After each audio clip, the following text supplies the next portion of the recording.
بسم اللہ الرحمن الرحیم۔ آج رات تراویح کے اندر سورہ یوسف کی تلاوت کی گئی۔ سورہ یوسف مکی سورہ ہے، اس کی 111 آیات اور 12 رکوع ہیں۔ سورہ یوسف حضرت یوسف علیہ السلام کا مفصلاً واقعہ بیان ہوا ہے۔ آج کے درس میں وہ مکمل واقعہ تو نہیں بیان کیا جائے گا، لیکن اس کے اہم نکات اور خاص باتیں جس میں ہمارے لیے سبق ہے ان کو ذکر کیا جائے گا۔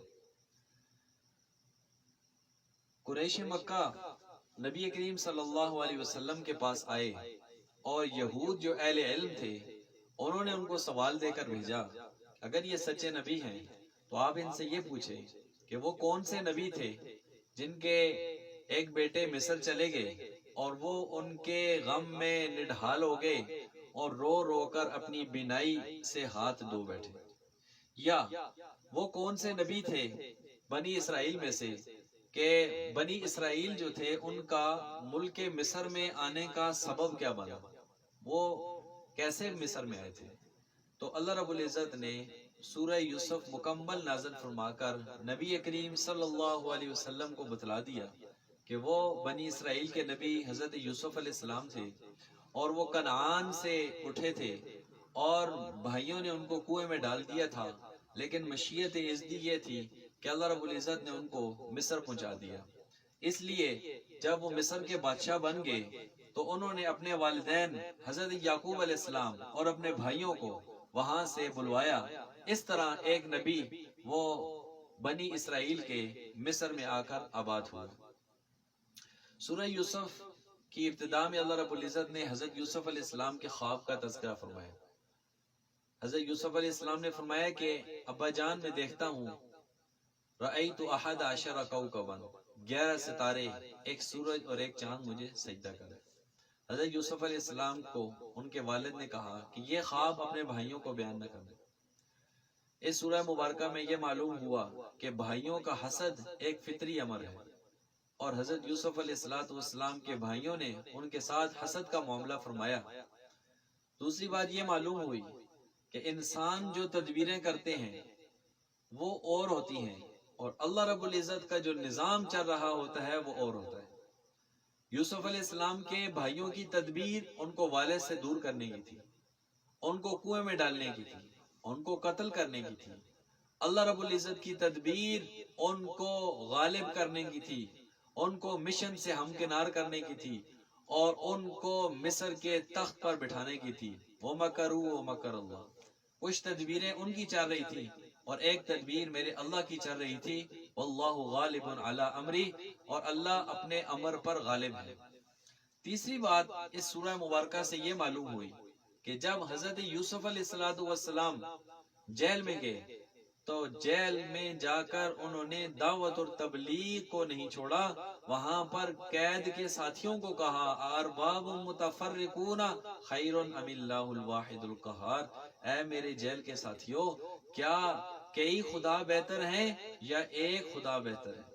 اس سورہ مبارکہ سے یہ بھی معلوم ہوا کہ حضرت یوسف علیہ السلام سے جب بادشاہ نے تعبیر پوچھی تو حضرت یوسف علیہ السلام نے خواب کی تعبیر بھی بتائی اور قحط سالی کا بھی بتایا، اور ساتھ ساتھ یہ بھی بتایا کہ اس قحط کو ختم کیسے کیا جائے گا۔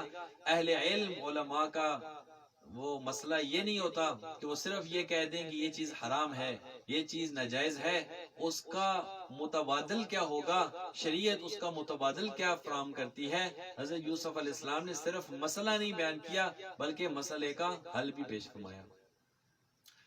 اس سے یہ بات بھی معلوم ہوئی کہ حضرت یوسف علیہ السلام نے اپنے لیے وزارت مانگی، وزارت خزانہ کا عہدہ مانگا۔